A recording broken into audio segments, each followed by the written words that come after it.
Hi hello welcome to TV24. Andhra Pradesh రాష్ట్రానికి 2025 సంవత్సరం అనేది చాలా కీలకంగా మారింది.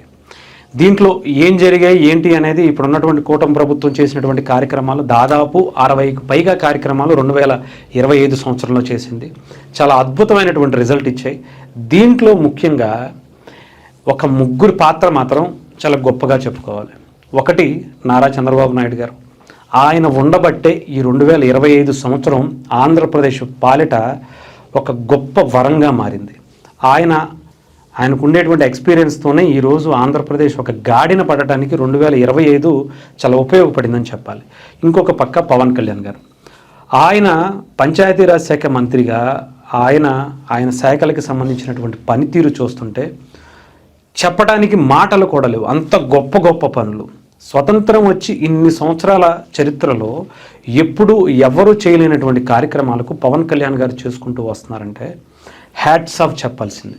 అసలు ఎన్నో గిరిజన గ్రామాలకు ఇంకా మా ఊరికి రోడ్డే రాదు, మా జీవితాలు డోలీ మూతలతోనే ముగిసిపోవాల్సిందే, మా జీవితాలకు వెలుగే ఉండదు అని చెప్పి అనుకున్నటువంటి దానికి పవన్ కళ్యాణ్ గారు వచ్చిన తర్వాత రోడ్లు, కరెంటు, వాటరు ఇచ్చి వాళ్ళ జీవితాల్లో నింపటమే కాకుండా వాళ్ళ ద్వారా ఈ దేశానికి ఏదో గొప్ప మట్టిలో మాణిక్యాలు రావాలి, చదువుకున్నటువంటి సైంటిస్టులు అవ్వాలి, ఈ దేశానికి ప్రపంచానికి వాళ్ళ గొప్ప వరం కావాలి అని చెప్పి వాళ్ళకు ఒక బాట వేశారు.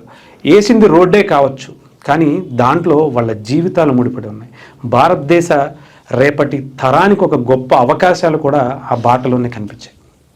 ఇక నారా లోకేష్ గారు, ఆయన ఐటీ శాఖ మంత్రిగా, ముఖ్యంగా అక్కడ ఉండేటువంటి ఎడ్యుకేషన్ మినిస్టర్గా ఆయన తీసుకొచ్చినటువంటి కొత్త చరిత్ర గురించి మనం ఎంత చెప్పినా తక్కువే. ఎందుకంటే గత ప్రభుత్వాలన్నీ కూడా ఈ పెయింట్లు వేయాలి, నా కలర్ వేయాలి, లేదంటే నా ఫోటోలు వేయాలి అనుకునేటువంటి పరిస్థితికి వస్తే వాళ్ళ పార్టీ కలర్లు వేయించుకుంటే నారా లోకేష్ గారు మాత్రం పిల్లల జీవితాల్లో మార్పులు తీసుకొచ్చే విధంగా రేపటి మన తరాన్ని ఒక గొప్ప మంచి మేధో సంపత్తిగా వాళ్ళని తీర్చిదిద్దాలనేటువంటి సంకల్పంతో ఆయన చేసినటువంటి కార్యక్రమాలు ఇన్ని కాదు. ఆఖరికి ఆంధ్రప్రదేశ్ భవిష్యత్తుకి ఐటీ రంగానికి సంబంధించి ఆయన మంత్రిగా ఎన్నో కంపెనీలను పెట్టుబడికి ఆంధ్రప్రదేశ్కి ఆకర్షించడం, తీసుకురావటం ఎలా అంటే ఒక మొండి పట్టుదలతో ఒక యజ్ఞమే చేశారని చెప్పాలి నారా లోకేష్ గారు. అటు రిలయన్స్కి సంబంధించినటువంటి కంపెనీ రావటం కావచ్చు, అదాని గ్రూప్కి సంబంధించినటువంటి కంపెనీలు రావడం కావచ్చు, గూగుల్కి సంబంధించినటువంటి డేటా సెంటర్ తీసుకురావడం కావచ్చు, ఎన్నో కంపెనీలు ఆంధ్రప్రదేశ్లో పెట్టుబడి పెట్టడానికి అన్ని వేల కోట్లు ఇక్కడికి తీసుకొచ్చి పెట్టుబడి పెట్టించడానికి ఆయనే ముఖ్య పాత్ర వహించారు.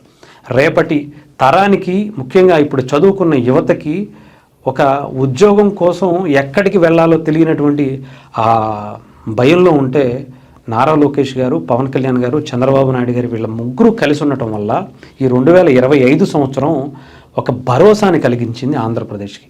వీళ్ళ ముగ్గురు లేకపోతే ఈ 2025 సంవత్సరం అనేది చాలా కష్టంగా, చాలా భయంకరమైనటువంటి ఇబ్బందిగా ఉండేది.